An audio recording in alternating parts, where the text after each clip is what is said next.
Hello guys, ഞാൻ എന്താണ് ഈ ഗ്രഹണി പിടിച്ച പിള്ളേർ ചക്കക്കൂട്ടാൻ കണ്ട കണക്ക് കഴിച്ചുകൊണ്ടിരിക്കുന്നതെന്നല്ലേ, വേറെ ഒന്നല്ല, നമ്മുടെ ട്രെൻഡിങ് ആയി ഓടിക്കൊണ്ടിരിക്കുന്ന പെരി പെരി ലേസാണ്. ഒരുപക്ഷെ നിങ്ങളൊക്കെ ട്രൈ ആക്കി നോക്കിയിട്ടുണ്ടാവും. പക്ഷേ ഞാനിപ്പോഴാട്ടോ ആക്കുന്നത് നല്ല കിടു റെസിപ്പിയാണ്. എങ്ങനെ ഉണ്ടാക്കാൻ നോക്കിയാലോ. അതിനുവേണ്ടി അൺസോൾട്ടഡ് ബട്ടർ എടുത്തിട്ട് ഒന്ന് മെൽറ്റ് ചെയ്തിട്ടുണ്ട് കേട്ടോ. അതിലേക്ക് കൊത്തി എരിഞ്ഞ നമ്മുടെ ഗാർലിക്കും കൂടെ ഇട്ട് കൊടുത്തു.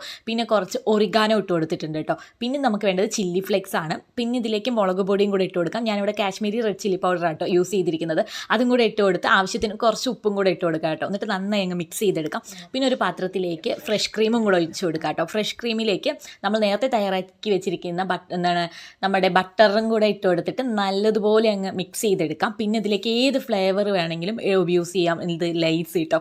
എന്നിട്ട് നല്ലപോലെ അങ്ങ് മിക്സ് ചെയ്തെടുത്താൽ ഇതല്ലോ ഗൈസ്, കിട്ടു ടേസ്റ്റാണ്. ഇതുപോലെ നിർത്താതെ നിങ്ങളും കഴിച്ചുകൊണ്ടിരിക്കും. നല്ല ക്രിസ്പി ആയിരിക്കുമ്പോൾ തന്നെ ഇത് കഴിക്കാൻ ശ്രദ്ധിക്കാം. എന്നാലാണ് ഇതിൻ്റെ ടേസ്റ്റ് ഉണ്ടല്ലോ ഇങ്ങനെ കിട്ടുള്ളൂ. എനിക്ക് ഇപ്പോഴും വായിൽ വെള്ളം വന്നുകൊണ്ടിരിക്കുകയാണ്. ഡയറ്റൊക്കെ ഫോളോ ചെയ്യുന്നവരാണ് നിങ്ങളെങ്കിൽ നിങ്ങളെ കൊണ്ട് ഒരിക്കലും അത് ഫോളോ ചെയ്യാൻ പറ്റില്ല. അത്രയും കിടുവാണ് കേട്ടോ ഗൈസ്. ഒന്നിക്കില്ല